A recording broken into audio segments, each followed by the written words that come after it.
সাহাবায়ে কেরাম বলতেছে, ওগো আমিরুল মুমিনিন আবু বকর, আপনি বারবার বলতেছেন যে নবীজির জীবদ্দশায় কোনোদিন নবীর সঙ্গে বেয়াদবি করেন নাই, এখনো করতে চান না, এর কথা দিয়ে আপনি কি বুঝাইতে চাইলেন?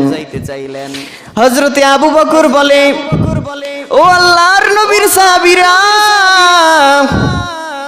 আমার জিন্দেগিতে আমার টোটাল জীবনটা আমি আমার নবীর কদমে উৎসর্গ করে দিয়েছি।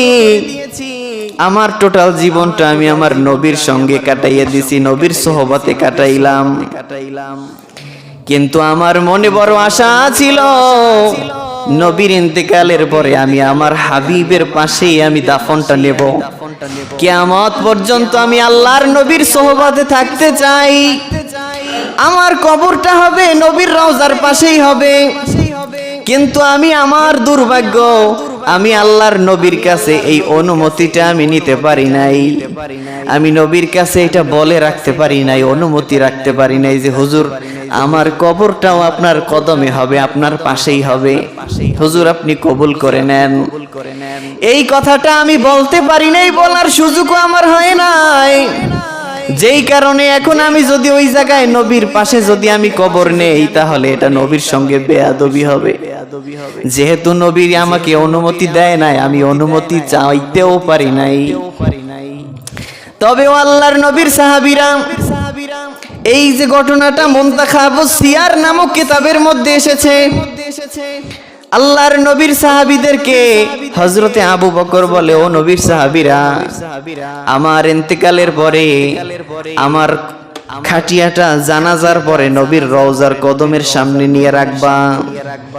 নবীর রওজার সামনে নিয়ে এরপরে আল্লাহর নবীর রওজার দিকে তাকাইয়া আল্লাহর রাসূলকে ডাক দিয়া বলবা, ইয়া রাসূলুল্লাহ, আপনার এই খাদেম সারা জীবন আপনার খেদমত করেছে, আপনি যদি অনুমতি দেন তাহলে আবু বকরের লাশ আপনার সামনেই আপনার পাশে উপস্থিত করা হবে, ওখানেই সীমাহিত করা হবে।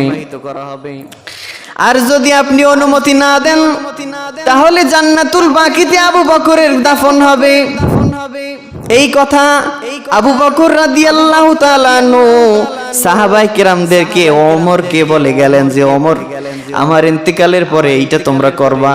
নবী যদি রওজা শরীফ থেকে অনুমতি দেয় তাহলে নবীর পাশেই দাফন দিবা, যদি নবী অনুমতি না দেয় জান্নাতুল বাকিতে দাফন দিবা। সাহাবায়ে কেরাম বলতেছে, আবু বকরের মাথা ঠিক আছে? নবী ইন্তেকাল হয়ে গেছে 2 বছর আগে, এখন নবী কিভাবে অনুমতি দেবে? অপেক্ষাকৃত কিছুদিনের মধ্যেই হযরতে আবু বকর রাদিয়াল্লাহু তাআলা আনহুর ইন্তেকাল হয়ে গেল। কিন্তু তাদের সবার তো মনে আছে যে আবু বকর একটা ওসিয়ত করছিল সাহাবাদেরকে নিয়া। হযরতে ওমর ফারুক রাদিয়াল্লাহু তাআলা আনহু জানাজা নামাজ শেষ করার পরে আবু বকরের খাটিয়াটা নিয়ে নবীজির রওজার সামনে নিয়ে রাখলেন। সমস্ত সাহাবায়ে কেরাম, প্রায় 30 কিতাবের মধ্যে এসেছে, প্রায় 30,000 সাহাবীদের মতন সেখানে উপস্থিত ছিলেন। সুবহানাল্লাহ। হযরতে ওমর ফারুক রাদিয়াল্লাহু তাআলা আনহু নবীর রওজার সামনে আবু বকরের খাটিয়াটা রাখার পরে রওজার দিকে ডাক দিয়া আবু বকরের কথা অনুযায়ী যেইভাবে তিনি ওসিয়ত করেছিলেন, বলতেছি, ইয়া রাসূলুল্লাহ, ইয়া হাবিবাল্লাহ, আপনার খাদেম, আপনার জিন্দেগীর খাদেম, শুরু থেকে নবুয়তের শেষ পর্যন্ত, এমনকি নবুয়তের আগ পর্যন্ত আবু বকর ছিলেন নবীজির বয়সের 3 বছরের ছোট। নবীজিও ইন্তেকাল করেছেন 63 বছরে, আবু বকর ইন্তেকাল করেছেন 63 বছরে। নবীজির চাইতে মাত্র 3 বছরের ছোট। আল্লাহর নবী তার রওজার সামনে খাটিয়াটা রেখে বলতেছে, ওমর বলতেছে, ইয়া রাসূলুল্লাহ, আপনার সারা জীবনের খাদেম, সে আপনার কদমে কবর নেওয়ার জন্য দরখাস্ত করতে চেয়েছিল, কিন্তু অনুমতি পায় নাই, অনুমতি নেওয়ার তার সুযোগ হয় নাই। ইয়া রাসূলুল্লাহ, আপনি যদি অনুমতি দেন তাহলে আপনার পাশেই আবু বকরের কবর হবে, আর যদি আপনি অনুমতি না দেন তাহলে জান্নাতুল বাকিতে তার কবর হবে।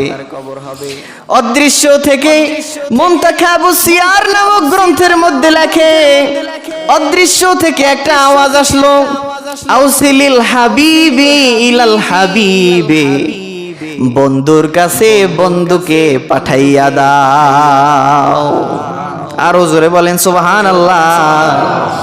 বন্ধুর কাছে বন্ধুকে পাঠাইয়া দাও, তার মানে অনুমতি কি হয়ে গেছে?